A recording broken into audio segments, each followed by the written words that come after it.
कैसे हो प्यारे बच्चों। हम अपनी गणित प्रकाश जो हमारा 7वीं क्लास का गणित प्रकाश है उसमें हम पेज नंबर 37 का पता लगाइए करेंगे। आइए पता लगाइए। इससे पहले का सारी वीडियोस अपलोड हो चुकी है। उससे पहले का मैंने हर पेज अच्छी तरह समझाकर कर दिया है। अगर आपको देखना हो तो आप पीछे जाकर देख सकते हैं। मेरे चैनल पर जाकर प्लेलिस्ट में मिल जाएगा और कोर्स में मिल जाएगा। जहाँ आप देखना चाहें देख सकते हैं। पता लगाइए कि आज हम क्वेश्चन 4 करेंगे। 1, 2, 3 और 4। चलो स्टार्ट करते हैं। रिक्त स्थानों, इससे पहले का सारा मैंने कॉन्सेप्ट समझा दिया है। रिक्त स्थानों को संख्याओं से और रिक्त बक्सों को संक्रियाओं और चिन्हों से इस प्रकार भरिए कि बराबर चिन्हों के दोनों ओर समान व्यंजक हो।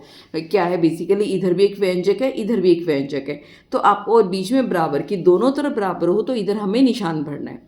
ये देखो देखो बाएं हाथ में क्या दे रखा है, 24 जमा 6 घटा के 4। हमने क्या सीखा था, अगर ब्रैकेट के बाहर जमा का निशान है तो अंदर जो कोष्टक के अंदर जो चिन्ह होते हैं वो नहीं बदलते, तो बस हमें वही रखना है। ये देखो 6 के आगे कुछ नहीं है तो यानी जमा है, घटा होगा तो हम घटा दिखेंगे क्योंकि जमा है तो यहाँ का जमा 6 लिखा ही हुआ है। और जो क्योंकि ये जमा का निशान है कोष्टक खोलेंगे तो ये घटा है तो घटा का घटा ही रहेगा, तो हम क्या लिख देंगे, घटा का 4। ठीक है। अगले वाले में क्या दे रखा है, 38 जमा, और इधर दे रखा है 38 जमा 9 घटा 4। तो कहने का मतलब ये कि अगर बाहर जमा का निशान है तो जो इनके निशान है वो वही रहेंगे, निशान नहीं बदले जाएंगे, यानी हम 9 लिखेंगे। कोष्टक के बाद अगर कुछ भी चिन्ह नहीं है, सीधी संख्या लिखी हो तो उसको जमा का मान लिया जाता है। ठीक है, ये जमा का 9 हो गया और बाद में घटा का 4। अगर आप इसको क्रॉस चेक भी करो, आगे जमा का निशान है, जब हम कोष्टक हटाएंगे तो जमा का 9 घटा का 4 बनेगा। अब इसमें क्या है, 24 बाहर घटा का निशान है और अंदर है 6 जमा में 4। अब क्या होगा इनके, क्योंकि ये जमा का निशान है, बाहर घटा का निशान है कोष्टक के बाहर, तो इन दोनों के जो चिन्ह है वो बदल जाएंगे। तो जो जमा का 6 है वो हमारा घटा का 6 बन जाएगा और जो 4 भी घटा का इसने बताई दिया। अगला है 24 घटा 6 घटा का 4। तो इसके अंदर क्या करना है मुझे समझ नहीं आ रहा, शायद इन्होंने वही चीज़ दोबारा लिख दी है। अगर इसको हम ऐसे मान के चलें कि बिल्कुल सेम है तो हम यहाँ घटा का 4 ही लिखेंगे। और मुझे ऐसा लगता है कि शायद इन्हें एक कोष्टक में लिखना चाहिए था, कोष्टक की प्रैक्टिस करवा रहे हैं तो हम इसको भी ऐसे भी लिख सकते थे। 24 अगर कोष्टक दिया होता तो बन जाता हमारा 6 जमा में 4, ये हमारा डी का। अगर कोष्टक दिया था, एक्चुअली बुकें पहली बार प्रिंट हो रही है तो इसमें काफ़ी प्रिंटिंग एरर है। ठीक है, अगर सेम है तो हमारा ये उत्तर है। अगला है 27 घटा बाहर का निशान है अंदर 8 जमा में 3। तो इसका भी मुझे समझ में नहीं आया इन्होंने अंदर कोष्टक क्यों दे रखा है। यहाँ एक्चुअली ये जो कोष्टक मुझे लगता है इनको यहाँ लगाना चाहिए था। अगर हम इसकी कोष्टक मान के चले तो वही सारे निशान ये जमा आ जाएगा, ये वो दोनों चीज़ें सब तरफ सेम हो गई। अगर यहाँ पे कोष्टक के निशान नहीं होता तो हम ई को कैसे लिखते, 27 घटा 8 घटा का 3। ठीक है, ये मुझे लगता है इन दोनों में प्रिंटिंग एरर कुछ हुआ है, ये हमारा ई हो गया। अब क्या है, 27 बाहर घटा है यानी अंदर वालों के निशान बदलेंगे। ये घटा का 8 बन गया तो यानी जमा का 8 होगा, और ये जमा का 3 हो गया तो यानी ये घटा का अंदर 3 रहा होगा, क्योंकि अगर बाहर घटा है तो ये निशान बदलता है। 27 अगर जमा, या खोल के हम देखते हैं, 27 कोष्टक हटाएंगे तो जो ये जमा है हमारा घटा का 8 हो गया, जो घटा 3 है वो हमारा जमा का 3 हो गया। ये हमारा प्रश्न नंबर 1 था। अब एक कोष्टकों को हटाइए और समान मान वाले व्यंजक लिखे, यानी हमें व्यंजक का मान नहीं प्राप्त करना, तो इसको इसी में करवा देती हूँ। क्योंकि बाहर जमा का निशान है तो अंदर का निशान नहीं बदलेगा, क्या बनेगा, 14 जमा 12 जमा में 10, ये हमारा सेम रह जाएगा। इसके अंदर क्या है, बाहर घटा का निशान है तो कैसे आ जाएगा, 14 निशान बदल जाएंगे, घटा 12 घटा 10, ये हमारा उत्तर हो जाएगा। अब यह 14 जमा 12 घटा के 10, क्योंकि बाहर जमा का निशान है तो हमारा निशान नहीं बदलेंगे, अंदर सेम रहेगा। जब कोष्टक हटाएंगे 14 जमा 12 घटा 10, और इसमें क्या हो जाएगा, बाहर घटा का निशान है, चिन्ह बदल जाएंगे, 14 घटा 12 जमा में 10। इसके अंदर क्या है, घटा 14 जमा 12 घटा 10, क्योंकि इसके बाहर जमा का निशान है तो हमारे चिन्ह नहीं बदलेंगे, रह जाएगा घटा का 14 जमा 12 घटा का 10, ये रह जाएगा। इसमें क्या रहेगा 14 घटा आगे फिर घटा का 12 घटा का 10, इसमें क्या रहेगा 14, बाहर घटा का निशान है तो हमारे चिन्ह बदल जाएंगे, तो क्या हो जाएगा 14 घटा का 12 हमारा जमा में बदल जाएगा और घटा का 10 हमारा जमा में बदल जाएगा। ये हमारे इसके उत्तर रहेंगे। जब हम प्रश्न नंबर 3 की बात करते हैं तो नीचे दिए गए व्यंजकों के मान ज्ञात कीजिए। प्रत्येक युग्म के लिए पहले यह अनुमान लगाने की प्रयत्न कीजिए कि क्या उनके मान समान रहेंगे, दोनों व्यंजक कब समान रहेंगे। ये कॉपी में करना पड़ेगा, तो तीनों मैंने प्रश्न एक कॉपी पर हल कर वो कॉपी पर उतार कर लिख दिए। अब जैसे हम पहले करते हैं, हमारे दो व्यंजक ये थे 6 जमा 10 घटा का 2, 6 जमा 10 घटा का 2। हम ये अंदाजा लगाते हैं क्या हमारा अनुमान रहेगा। अनुमान कैसे लगाएंगे, ये देखो यहाँ पे क्योंकि आगे अगर कुछ भी नहीं तो जमा का निशान रहता है, अगर ये जमा का निशान रहेगा तो ब्रैकेट हटेगी तो 6 जमा 2 10 घटा का 2 रहेगा, और इधर भी जमा का निशान है तो 6 जमा 10 घटा का 2। तो मेरे ख्याल से जो मान है वो जो निकलेगा समान ही रहेगा। तो अनुमान हमने क्या लगाया, मान समान रहेगा। अब हम इसको असल में इसका मान निकालते हैं। जब हमने इसको खोला तो हमारे पास क्या हो गया 6 जमा 10 घटा का 2, तो कितना हो गया 10 और 6 16 घटा का 2 कितना आ गया हमारा 14, इसका उत्तर आ गया। जब इसमें खोलेंगे तो जब भी कोई आगे नहीं हमें बराबर का निशान लगेगा कि ये चीज़ इसके बराबर है, ये इसके बराबर है, ये इसके बराबर है, और जनरली एक लाइन में हम एक ही बराबर का निशान लगाते हैं। 6 जब हमने कोष्टक को खोला क्योंकि बाहर जमा का है तो हम इसके चिन्ह ऐसे के ऐसे रहेंगे, तो कितना हो जाएगा 16 घटा 2 बराबर है 14। हमारा जो अनुमान था वो सही था। और दोनों व्यंजक कब समान होंगे, तो ये लिखेंगे यहाँ दोनों व्यंजक समान है। अब हम बात करते हैं अपने दूसरे सवाल की बी पार्ट की। इसमें क्या है 16 घटा का 8 घटा का 3। इसमें क्या है 16 घटा 8 घटा 3। इसके अंदर हम देख पा रहे हैं बाहर घटा है तो अंदर क्या होगा, चिन्ह बदलेंगे तो क्या हो जाएगा 16 घटा 8 जमा 3, और यहाँ के आगे जमा है तो जब इसको हम खोलेंगे तो 16 घटा 8 बनेगा, और यहाँ पर हमारा जमा का 3 बच रहा है और यहाँ पर घटा का 3 ही रहेगा क्योंकि इसके आगे तो कोई कोष्टक नहीं है, और इसमें कोष्टक खोले तो जमा का 3 बन रहा है, यहाँ घटा का 3 बन रहा है। तो हमारा अनुमान है कि हमने मान को देखो ज्ञात नहीं किया है, सिर्फ हम कोष्टक खोल के ही हम देख रहे हैं कि मान समान नहीं होगा, ये हमने अनुमान लगाया।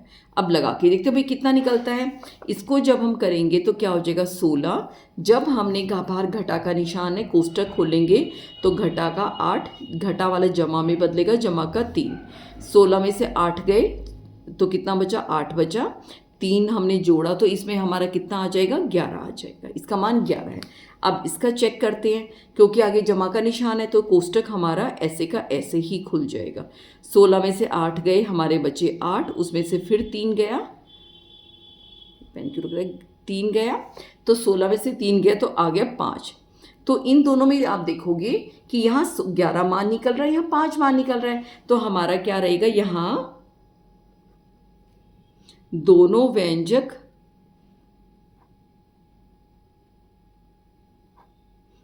व्यंजकों का मान, यहाँ पे भी मान लिख देना, दोनों व्यंजकों का मान यहाँ लिख देना मान, ठीक है, का मान समान नहीं है,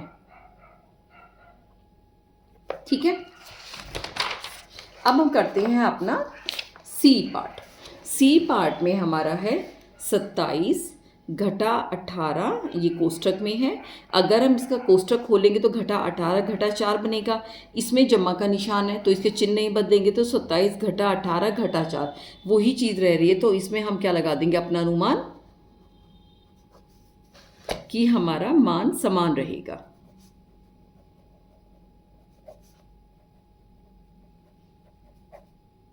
अब इसके मान हम हल करके देखते हैं। अब ये देखो इसको कर रहे हैं क्योंकि बाहर घटा का निशान है कोष्टक के अंदर, तो अंदर के चिन्ह बदलेंगे तो 27 घटा 18 घटा 4, 27, अब पहले हम इनको जोड़ लेते हैं, आसानी रहेगी। 27 घटा घटा जोड़ा तो 22 रह गया, उत्तर आ गया हमारा, मान इसका 5 आ गया। इसमें करेंगे तो वही 27, बाहर जमा का है, कोष्टक हटाएंगे तो घटा का 18, घटा का 4, कितना हो जाएगा 27, घटा घटा जोड़ा 18 और 4 22, मान हम इसका भी 5 आ गया। तो हम क्या लिख देंगे यहाँ, वही लाइन, दोनों व्यंजकों का मान समान है। ठीक है, ये हमारे सी का उत्तर हो गया। ये हमारा पहला हो गया, दूसरा हो गया, तीसरे का तीनों पार्ट हो। अब हम डी पार्ट के, इसके भी तीसरे के तीनों हो गए। अब हम डी पार्ट की तरफ बात करते हैं। दिए गए व्यंजकों के प्रत्येक समूह में उन समूहों को पहचानिए जिसके मान समान है। आपको उसका मान ज्ञात नहीं करना है, किंतु इनके स्थान पर अपने पदों की समझ का उपयोग करना है। यानी अब जब आप देखते हो,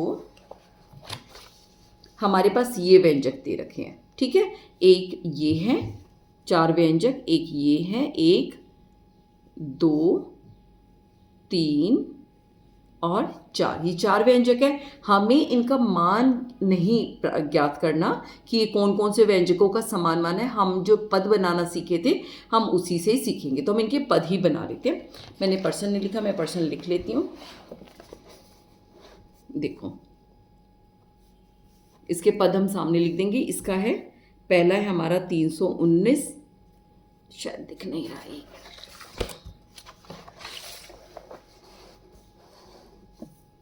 शायद दिख रहे हैं, 319। हमारे पास जो पहला है 319 जमा 537, दूसरा मान है 319 घटा 537, तीसरा है घटा 537 जमा 319, और चौथा है हमारा 537 घटा 319।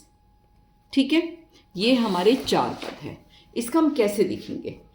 इसमें हम अलग अलग पद बनाएंगे। अगर इसके पद बनाते हैं तो आपको पता है, हम गोला लगा के और बीच में सिर्फ जमा का निशान होगा, 319, और ये पद हो गया हमारा 537। पहले वाले का पद ये बन गया। दूसरे वाले का 319, क्योंकि ये घटा है तो हम इसका जमा लगा के 537 का प्रतिलोम लिखेंगे, तो कितना हो जाएगा, घटा 537। ये हमारे 2 पद इसके बन गए।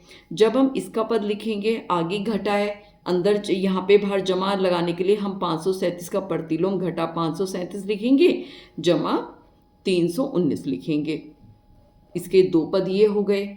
इसमें क्या है, 537, और इसमें क्या हो जाएगा, घट जमा और 319 का प्रतिलोम ये लिखेंगे। हमारे चारों के देखो बच्चों, ये 4 पद बन रहे हैं। अब आप इसमें देखोगे आसानी, इसमें तो दोनों पद हमारे जमा किए हैं, इसमें नहीं है, इसमें नहीं है, इसमें नहीं है, यानी इसके समान तो कोई नहीं है। इसके अंदर 319 जमा का है, 537 घटा का है।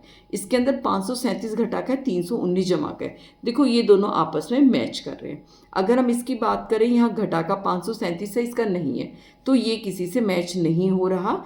आसान दूर से दिख रहा है, ये हमारे दूसरा और तीसरा पद मैच हो रहा है, सेम है। तो हम लिख सकते हैं 319 घटा 537 और घटा 537 जमा 319 व्यंजक समान है।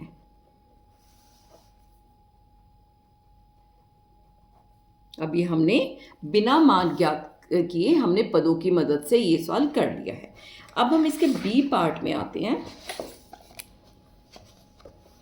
जब हम बी पार्ट की बात करते हैं, क्या है, 87 जमा 46 घटा 109, 87 जमा 46 घटा 109, 87 जमा 46 घटा, मुझे लगता है प्रिंटिंग एरर चल रहा है कि एक ही को इन्होंने 3 बार टाइप कर दिया, क्योंकि इतना सेम सेम लिखने का तो कोई मतलब ही नहीं है। अगले वाले में 87 घटा 46 जमा 109, 87 घटा 46 ये कोष्टक में है और ये कोष्टक में, तो इनको मैं चारों के वो लिख लेती हूँ, व्यंजक लिख लेती हूँ, फिर देखते हैं कैसा रहता है हमारा, कौन कौन से व्यंजक समान आएंगे। पहला है हमारा, ये है चौथे का बी पार्ट, 87 जमा 46 और घटा 109, दूसरा है हमारा 87 घटा 46 जमा 109, और तीसरा है हमारा 87 घटा 46 जमा 109 कोष्टक में है, और चौथा है हमारा 87 घटा 46 जमा 109। ये है। चलो इनको हल करते हैं। इसको जब हम बना रहे हैं अलग अलग पद, तो हमारे पास ये क्या जा रहा है, 87 जमा 46, और यहाँ घटा का है तो हम जमा लगा के घटा का हमारा हो जाएगा घटा का 109, ये हो जाएगा। जब हम अगला करेंगे तो हमारे पास क्या है, 87, ये घटा का है तो हो जाएगा जमा, अंदर इसका हम प्रतिलोम लिख के घटा 46 जमा 109। इसको पहले हम कोष्टक हटाएंगे, क्योंकि 87 कोष्टक हटाएंगे, बाहर घटा का निशान है तो अंदर सब घटा हो जाएगा, घटा 46 घटा 109। ठीक है। इसका जब हम लिखेंगे हमारी क्या क्या पद बने, तो 87 जमा घटा 46 जमा घटा 109 हमारे ये बने। इसमें भी पहले कोष्टक हटाएंगे, तो 87 घटा 46, क्योंकि जमा का निशान है तो हमारा इसमें चिन्ह नहीं बदलेगा, जमा 109। जब इसके पद बनाएंगे तो क्या बनेगा, 87 जमा अंदर इसका प्रतिलोम घटा 46 जमा 109। अब हम मैच करें, इसमें 87 46 जमा के हैं, यहाँ घटा है, यहाँ घटा है, यहाँ घटा है, तो पहले वाला तो किसी से मैच नहीं कर रहा। अब इसकी बात करें, जमा 87, तीनों में जमा 87 है, तीनों में घटा 46, तीनों में घटा 46 है। इसमें क्या है, जमा का 109, इसमें घटा का 109, इसमें जमा का 109, तो यानी ये हमारा अलग है। कौन कौन से मैच हो रहे हैं, हमारे ये दो व्यंजक मैच हो रहे हैं। तो हम इसको कैसे लिखेंगे, इसका जो असली मान क्या था हमारा, 87 घटा 46 जमा 109, और इसका हम ब्रैकेट वाला कोष्टक वाला लिखेंगे, 87 घटा 46 जमा 109, व्यंजक समान है। फिर हमने व्यंजक का मान नहीं निकाला है, हमने सिर्फ उनके पदों को देख के निकाला है, व्यंजक समान है। ठीक है, ये हमारा हो गया क्वेश्चन नंबर 4 का ए और बी पार्ट दोनों। अब कल वाली वीडियो में हम आगे करेंगे। तब तक अपना ध्यान रखिए, टेक केयर।